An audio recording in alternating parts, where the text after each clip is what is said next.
Welcome back to the Automation Podcast. My name is Shawn from Insights in Automation. And this week on the show, I meet up with Stephen Griggs and Todd Rigby of Rajant to learn all about their mesh networking products designed for industrial applications. Todd and Stephen, thank you so much for coming on the Automation Podcast. I'm really looking forward to learning about your company and technology. But before we jump into that, could you take a moment to introduce yourself to our audience? Well, thank you very much for having us, Shawn. We're appreciative of you giving us up some of your programming time to talk about Rajant. My name's Todd Rigby. I'm the Director of Sales for Rajant, and I've been with the company for uh, nearly 12 years. And Stephen, my colleague, why don't you go ahead and introduce yourself? Hi, I'm Stephen Griggs. I'm the Vice President of Sales and Engineering for Rajant globally. I have been with the company now for 16 years. So, kind of when right before we got started into all of the mining market and pursuant to all the other markets that we've been in now for quite some time. Um, love the technology. It's it's just the reason that I have really made it my career to be at Rajant is because of the uniqueness that Rajant brings to the table. Some of which Todd's seen personally, first as a customer and now as a sales guy. Todd was actually our very first dealer before he came to Rajant. So he knows a lot about he knows a lot about our history and what we've been doing for so long. Todd and I currently we do a lot of work together, and Todd's got this really great presentation to show you guys. So he's going to share that with everybody. Well, let me tell you a bit about Rajant. We are a wireless networking company. We provide private wireless broadband networks for mission critical applications. Specifically, the types of networks that we provide are mesh networks. A mesh network is a ad hoc network where any node can talk to any other node. Rajant's been in business since 2002. We started shortly after 9/11. Coincidentally, we responded to a government tender of sorts who was looking for a rapidly deployable, self-healing network that could be deployed after catastrophic events such as 9/11 to provide mission critical communications. So anybody who was watching the news may recall how disruptive the events of 9/11 were on the first responder community because all communications in lower Manhattan were essentially taken out by the downing of the Twin Towers. And so that's kind of Rajant's shtick. We build IP networks, specifically layer 2 IP networks that can transmit voice, video, or data across our network. Rajant's involved in a number of industry verticals, basically verticals where our customers rather, are providing the infrastructure for the country and the world to operate with things that people take for granted every day, like water coming out of the tap or electricity powering light bulbs when you flip the light switch, and manufacturing having all of the minerals that are necessary to produce the goods that we consume on a regular basis. For the audio, I'm just going to jump in here for a second. For the audio only audience, some of these applications you guys will be really familiar with, like mining, like oil and gas, like petrochemical, like agriculture, like so many of these things, warehouse automation.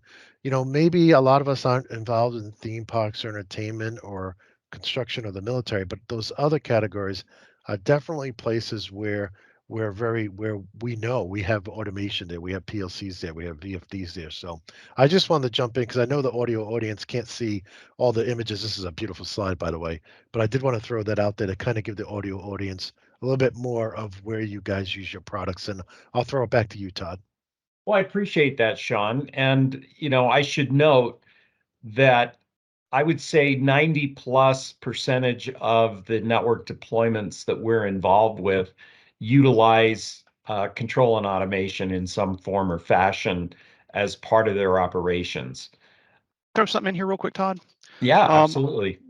One of the things that I don't want to detract from is the fact that the new and upcoming efforts in automation using drones and robots.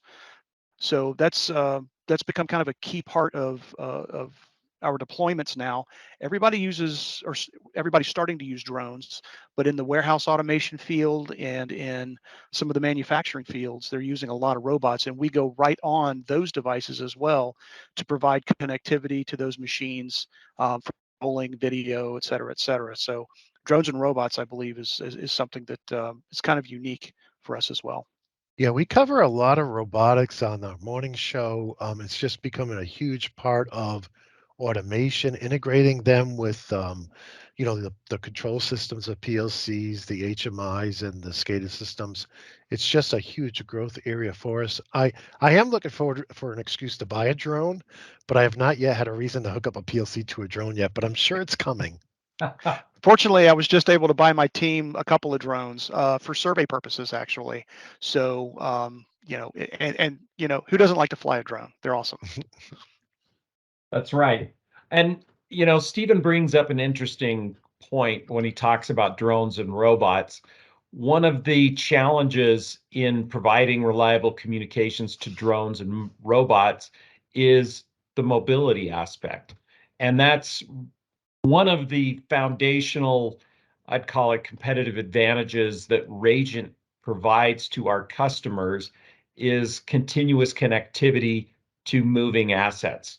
Whether that moving asset is a 450-ton haul truck in an open pit mine, or whether it's an AGV in a warehouse, or a drone flying indoors, outdoors, underground somewhere, and keeping that connected as it moves over, possibly large distances, um, not just measured in feet, but measured in miles. That's kind of well within Ragent's wheelhouse.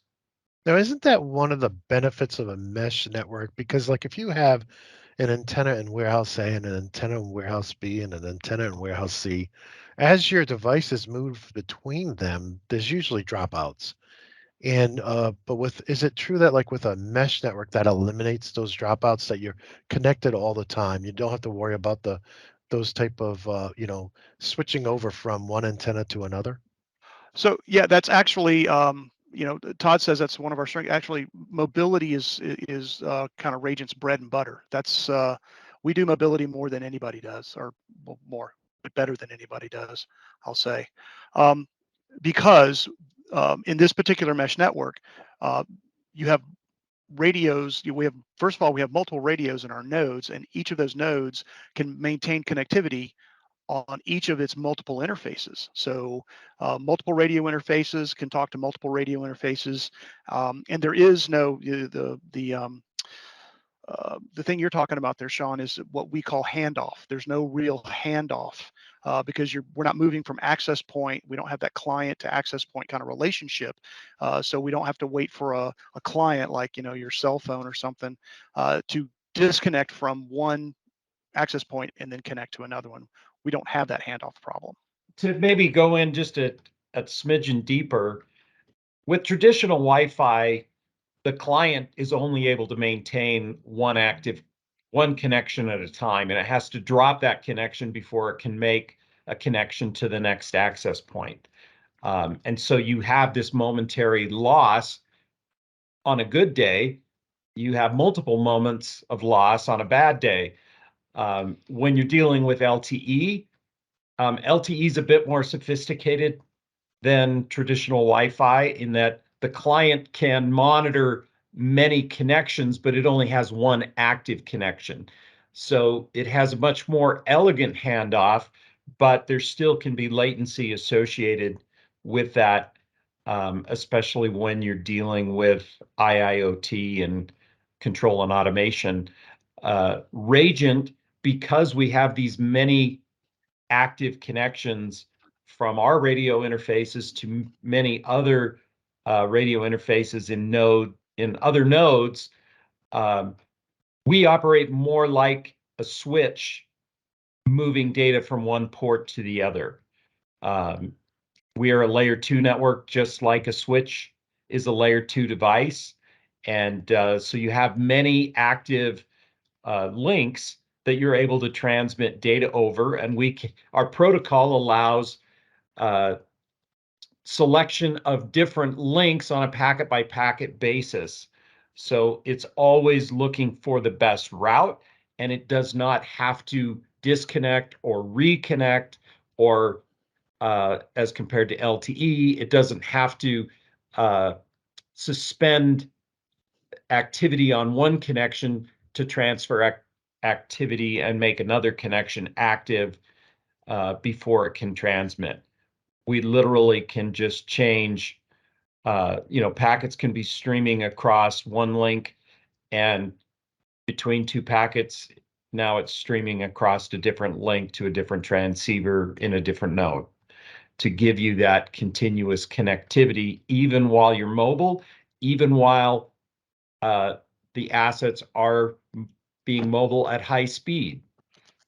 So, even, you think of an AGV in a warehouse that might be traveling 2 to 5 miles an hour. We wouldn't consider that high speed. We would consider 100 plus miles an hour high speed. And we're able to maintain continuous connectivity in that kind of an environment. For your audio only listeners, think about a distributed wireless layer 2 switch.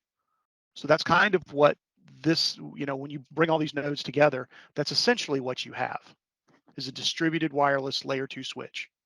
By the way, that was a great explanation. Thank you very much. I want to move on to a couple use case pictures. So what I'm displaying here is a diagram of a city environment where we have nodes distributed on towers, on buildings, on moving vehicles, as I think there's a drone in there.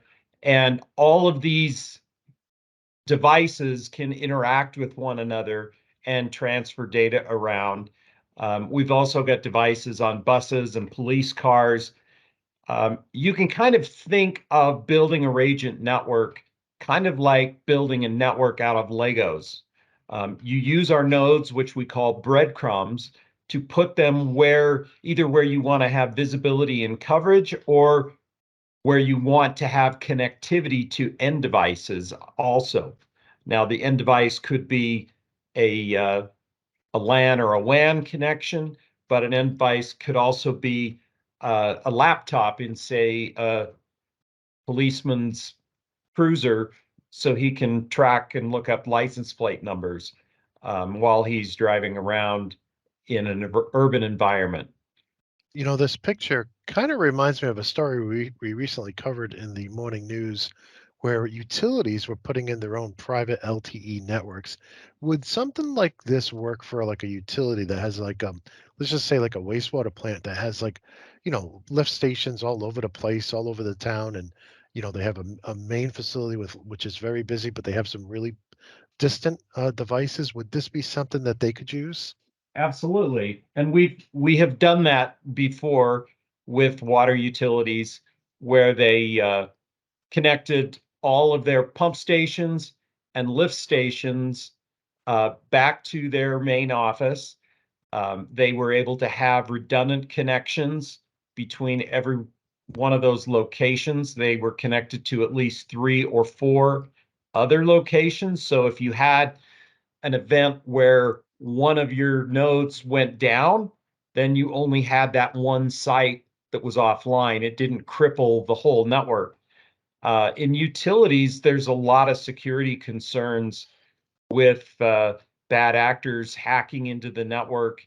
A few months ago, or maybe it was late last year, there was a report of a major water utility that had been hacked, and the person who hacked in programmed the system to dump extraordinary amounts of chlorine into the drinking water that would have, made thousands and thousands of people sick, or perhaps even loss of life. Luckily, an employee was able to catch that and delete that instruction out of their processing system.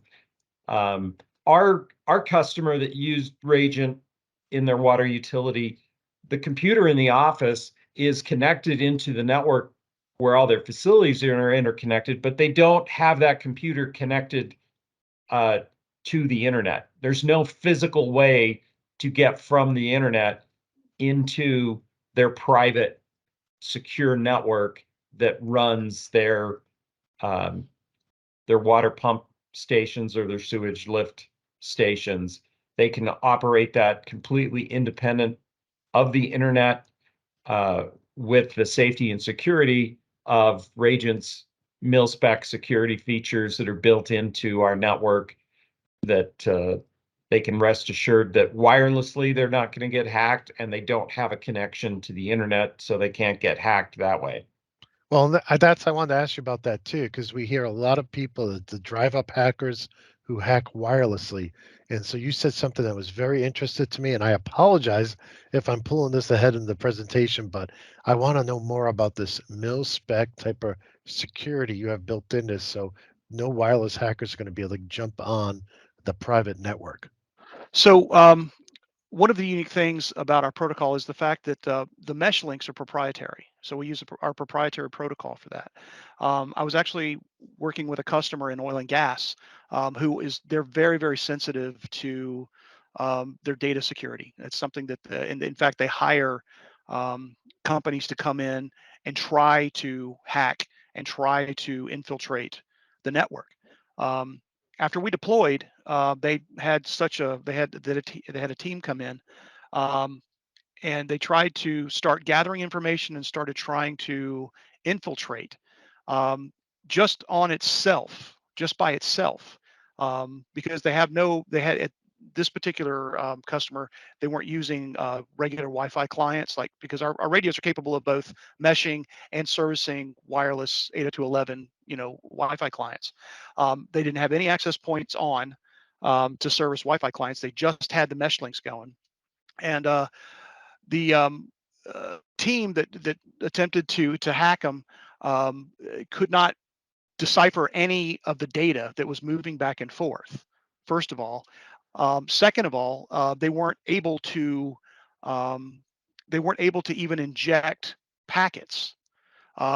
So they weren't able to they weren't able to decipher anything, to do a MAC spoofing kind of attack. They weren't able to inject packets or try to do a denial of service. None of that was even possible before we even engaged the mil standard security that we do have for our mesh links, because we have everything up to AES 256 when it comes to the mesh link encryption.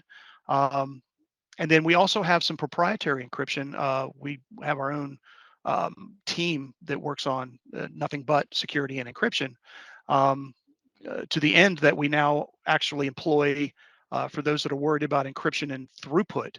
We actually have a device, an offline, or an inline encryptor as well. So those listeners of yours who are maybe ex-military or comms people or whatever, we do inline encryption as well, without a hit in throughput. So there's some very there's a lot of development in our security protocols.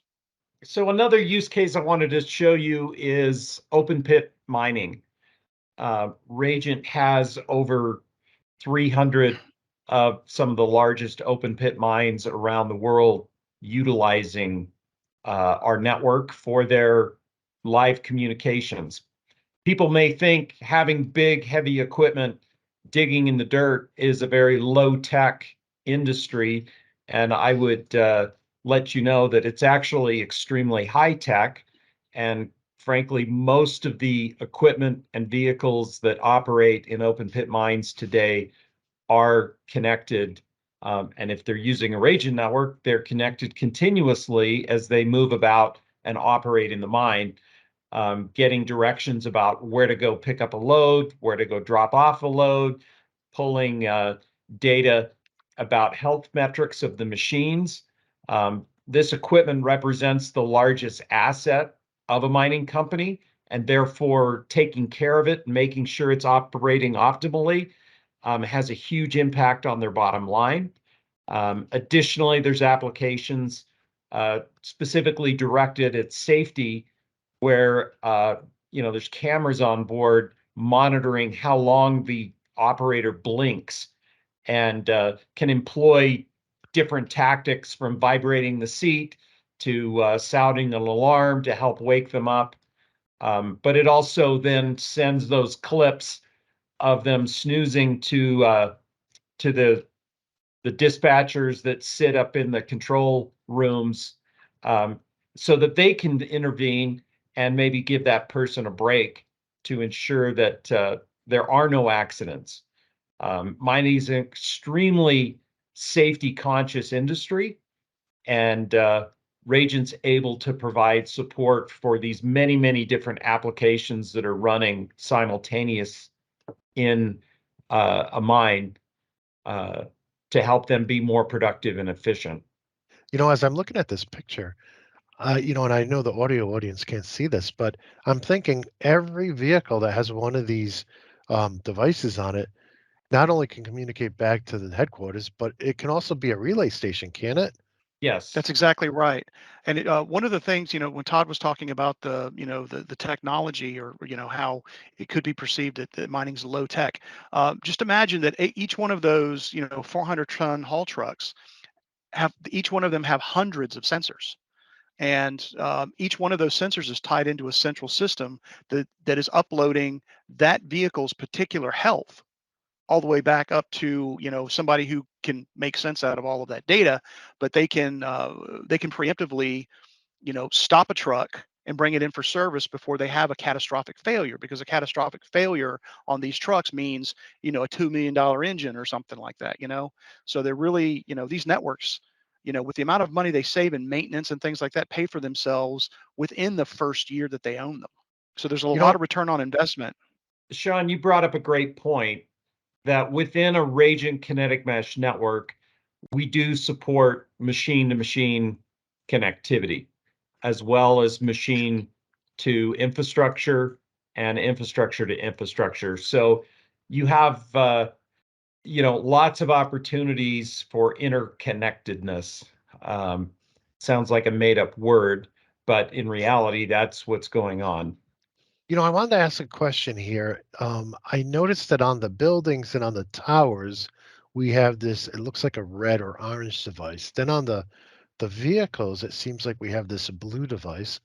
And then the people is like this green device. Can you tell me what the difference is? Like, what is that key telling us? So we have different models of breadcrumbs. All of our breadcrumb models run the same firmware, and they can all interoperate together. So we can, earlier I said you can kind of build a Radiant network kind of like assembling a model out of Legos. You can use our pieces or our breadcrumbs in the area that's most applicable based on capacity and data rate needs that you have.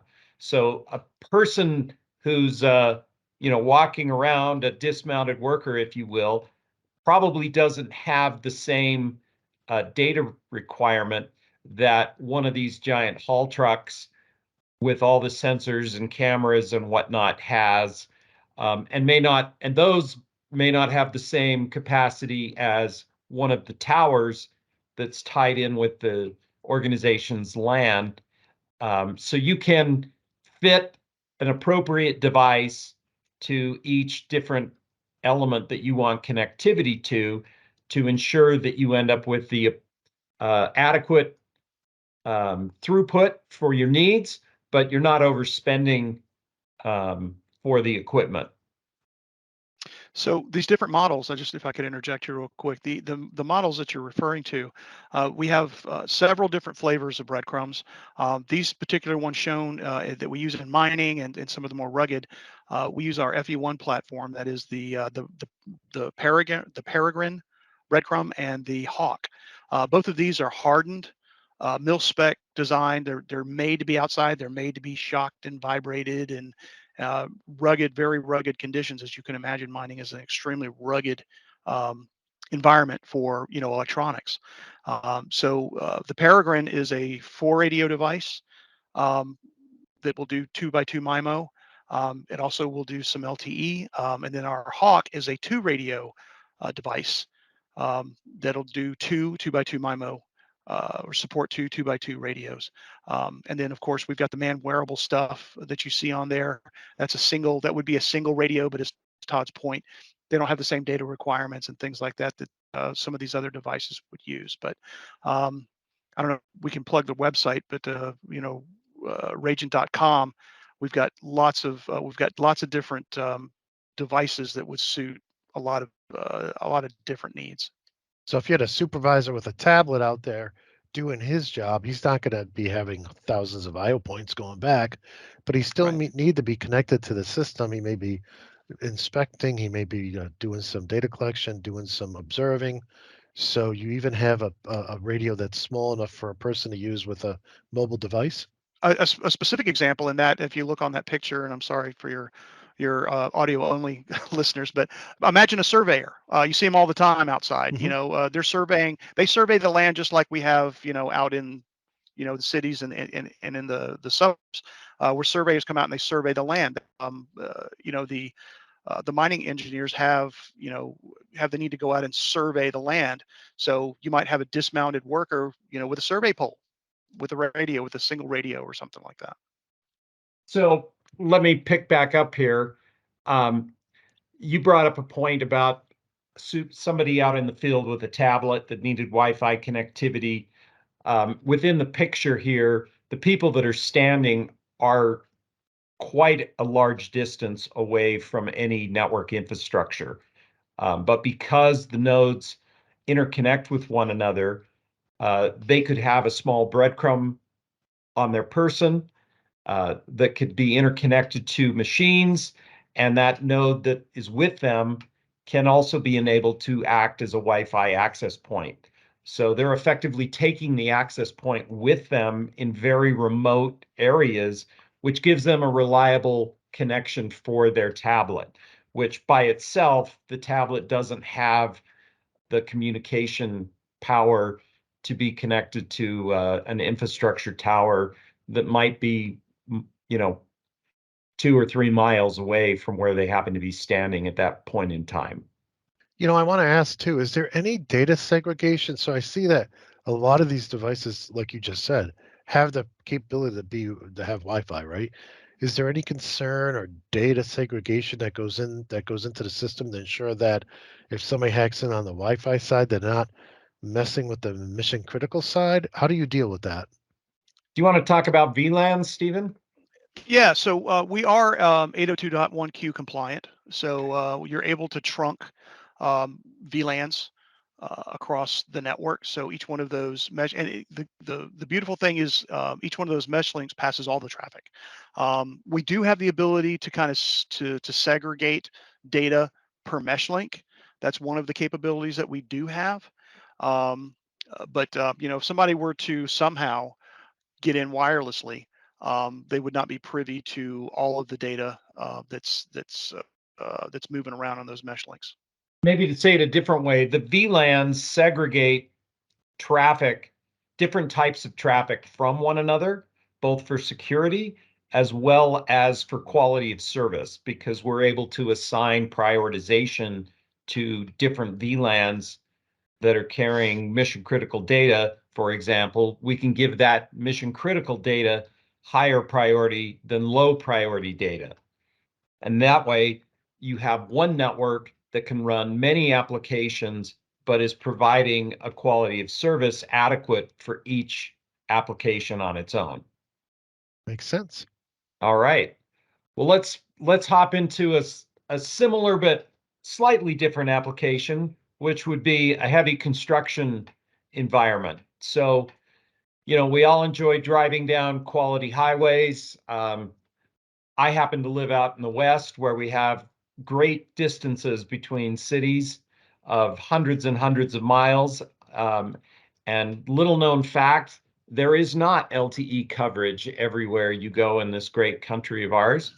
Um, and so if you need connectivity, then you need to put up a private network to provide that. And this is just another similar diagram of a remote construction site where temporary buildings, equipment, vehicles, and people are interconnected, utilizing our breadcrumb nodes. Yeah, I think a lot of people who live in the city don't understand that. I actually live out here in the Appalachia, in the Adirondacks, Berkshires, and there's you can drive 5 minutes in any direction and lose signal. So, and depending on what carrier you have, depends on where you lose it. So, I think out in our neck of the woods, like out in your neck of the woods, this is something we live with on a regular basis. But Sure. and then sometimes we purposely drive through those areas if we want to get off the phone. But there is a large percentage of the population, especially the younger population, who don't haven't been living in those dead zones, and that's a real fact. And you bring up a good point. When you live in an environment where there's a lot of um, physical obstruction due to geography, Yeah.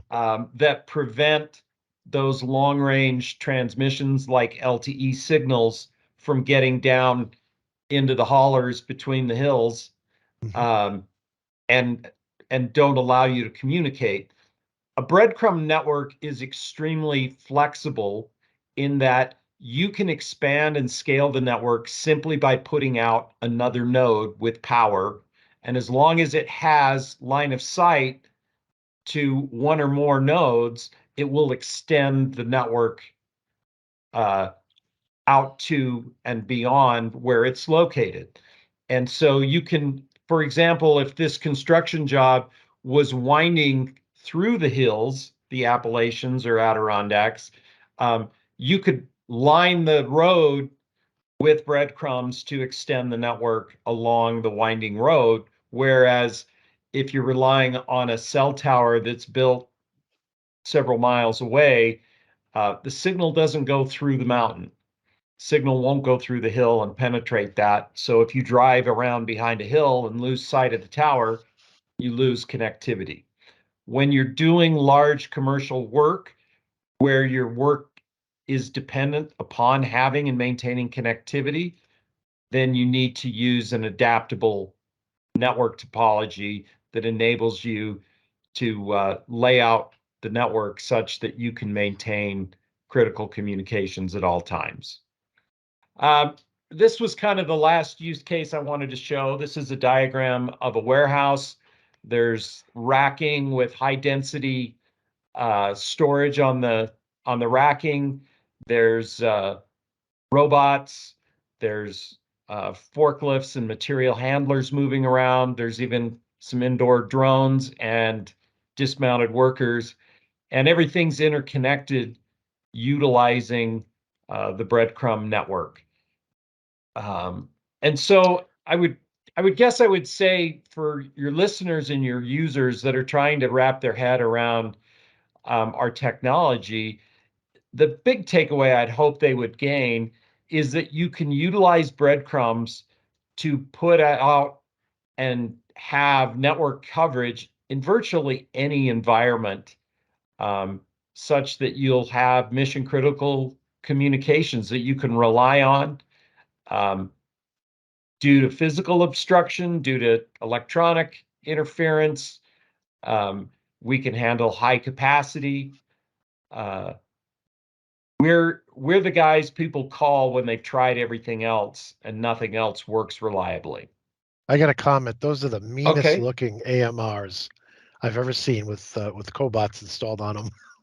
They almost they almost look like military AMRs there. But Yeah, that there's some large ones. In the next aisle, there's some small black AGVs. yeah. Uh, that are just moving a box or two around. So, and again, we're trying to illustrate the adaptability of the network, whether the device is large, small, in the air, on the ground. It's a very adaptable platform that we can integrate with virtually anything. I'm going to turn this over to Stephen. So thank you, Todd. So one of the things we kind of wanted to drive home is how we're different. Our key differentiators between what Ragent does and what your traditional wireless network does. So this slide depicted here is your basic Wi-Fi, what they call a Wi-Fi mesh. So each one of those yellow dots that you can see there would represent a hotspot or an access point. Now, what makes that a air quotes mesh is the fact that those access points can talk to each other on a different frequency. So you have one frequency that is servicing, multiple clients, and then you have one frequency to connect all of the nodes or the hotspots together, which what they consider a mesh. Um, so the key thing to take away from this is, what if you lose one of those yellow dots? If you were to lose one of those yellow dots, all of those clients connected would be starving for. They wouldn't be able to offload their data. They wouldn't be able to receive data. They'd be out in the dark. So, and I will say, I'll draw this a parallel here. Um, in your average LTE network, it's the same thing. If if you have a tower or a cow go down for whatever reason, power or damage or whatever, but if one of those goes down, if you don't have a cell phone tower, your cell phones don't work, right? So that's kind of one of the same limiting factors, on top of the fact that you have one access point that's servicing multiple clients. So if you have a lot of clients, either all your clients are going to have very, very slow data rates just based on the amount of time. I mean, it's a physics problem, right? So they're going to have a limited amount of capacity to move data, or you're going to have to build in a tremendous amount of density to that network so that each one of those access points can service multiple clients. And I keep coming back to that switching time. Like if you're walking around with your cell phone or your laptop or your tablet and you're watching a video, who cares? It buffers so many frames ahead of you. So if you switch between access point 1 and 2, you're not even going to notice. And if you're working on an online document, you're probably not walking around, right? You're sitting down. So you're not going to ever know what would happen if you lost connection there for even a couple of seconds. But in the automation world, we know that can mean that the AMR goes in the wrong position or takes the wrong order, or you lose some vital data during a critical moment. So I keep coming back to that too as being another important part to add to everything you just said, Stephen. And let me turn it back to you. Yeah, just to kind of emphasize that point a little bit, when we've worked with some customers that are using robots in Mhm. warehousing and in manufacturing, and the robot doesn't go in a wrong direction. The robot stops, and the robot stops In until the dead zone. until somebody physically goes out there and verifies and validates that all is safe for that robot to continue working, and then has to manually interact with it in order to get it going again. And that happens, in mining automation, that happens in manufacturing and warehousing automation. So lack of connectivity or dead spots really do mean that it costs them money. So that's one of again, the ROI on these networks are, they pay for themselves very, very quickly. It's a great example.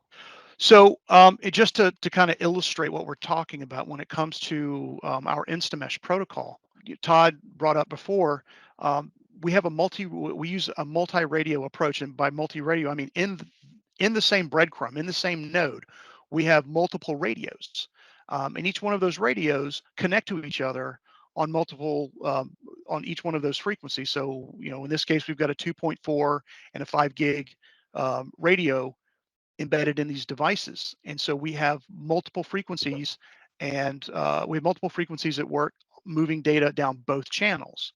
And in this particular slide, We're demonstrating the fact that if we have 2.4 interference, which is not very common, right? Just imagine, if you will, if you were using, if you were, in an environment with a jammed up 2.4 or 5 gigahertz spectrum, you have the other spectrum to move your data. So that's the way that we mitigate localized interference in a lot of cases, because even though it's, in this case, 5 gig is interfering, some of those nodes might not see that same interference. So they can still use their 5 gig and still move their data to the source on 2.4. In that same network topology that we were looking at before, with just the single hotspot, the yellow dots would represent, um, ESSID squawking hotspots. Now, all of those different clients that were depicted before are all talking to each other, as well as talking to um, the uh, the hotspot or the access point. Now, imagine, if you will, that same um, that same access point going away.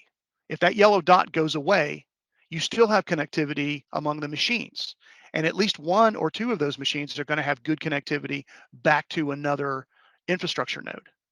And that's the key, is deploying your network in such a way that, first of all, each one of your infrastructure nodes is well connected to each other.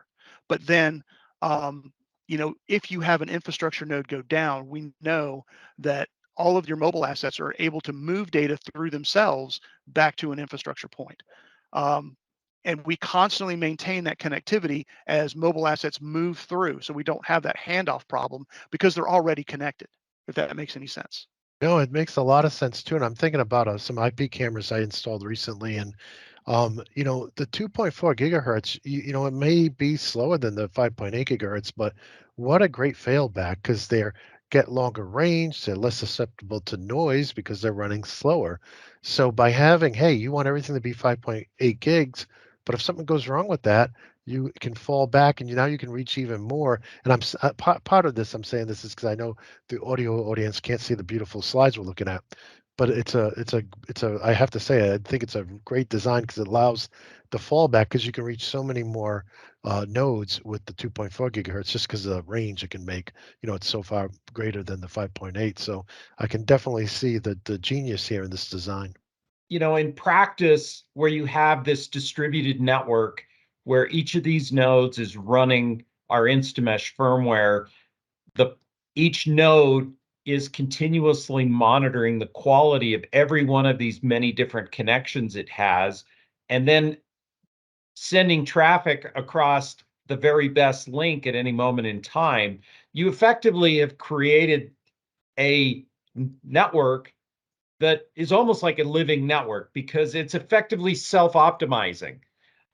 Every other network out there in the world, yes, it'll transmit data, but they have static configurations and they operate exactly the same all the time.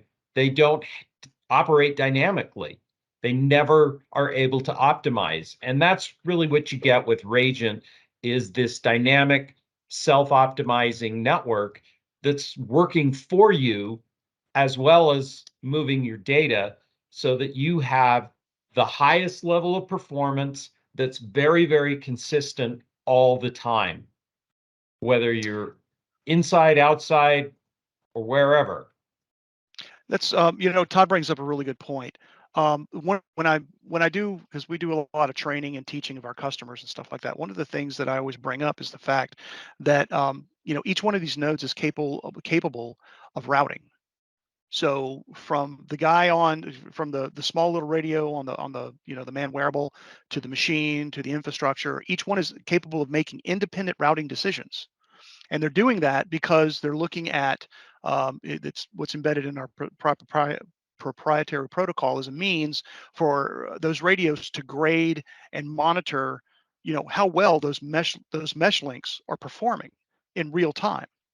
So it can grade them and say, yep, I can go this way, or nope, not so good, I can go this way. And when Todd talks about optimization, the radios do that on their own. The radios have, the routing tables in these radios are dynamic all the time, and they're updating their routes hundreds of times a second. So it's a very, very powerful protocol And it is like, when you deploy these things out there, it does become kind of like a living, breathing, living network because it just works. They mesh right out of the box and they just keep on going. I mean, they're very, very configurable. You can get as sick and twisted as you want to when it comes to security, networking protocols. We have the way we have ways to set up a gateway, let the radios do their own, handle their own DHCP addresses. We can support port forwarding. I mean, like I said, they're very, very, very configurable. But all that aside, they're also, this network is the easiest deployable network out there today because they literally just come up and mesh right out of the box before you even touch them. One other thing I just briefly mentioned that I think is relevant to your audience is that not only can we transmit IP data, we can transmit UDP data, and we also support Modbus data or serial data. And you can do all of that over the same network. Oh yeah, Profilink, precision timing protocol. We support all of that stuff. That's pretty much what we prepared to share. Well, I appreciate you both, Todd and Stephen, for coming on and talking to us about this. I guess the only final question I would have is, let's say one of our listeners that doing a control system and it's a challenging wireless environment, and they want to know more about your company and about you may possibly using it in an application. Where would you direct them? Who would they reach out to find out more? Is it a website? Is there a phone number? I would say the easiest way is to visit our website, www.rajant.com. Rajant is spelled RAJANT.com. And we've got a little robot on the homepage you can engage with and ask questions and drop in a note if you'd like to be contacted. And we'll do our best to get back with you and answer all your specific questions about your unique applications in a timely manner. All right. I really appreciate that. Again, Todd and Stephen, thank you so much for coming on the Automation Podcast. Thanks for having Thank you us, for having Shawn. us. Well, I hope you enjoyed that episode. And I want to thank Stephen and Todd for coming on the show to talk to us about their mesh networking products. Very interesting stuff. I really enjoyed this episode. Hey, if you enjoyed this episode, please consider giving us a like and a sub and a share. It really helps us grow the audience and find new vendors to come on the show. Also, if you want to follow me, you can do so over at automation.locals.com. And if you want to check out some of my training classes, you can do so over at theautomationschool.com. With that said, I want to wish you all a courageous, fearless, and awesome week. And until next time, my friends, peace.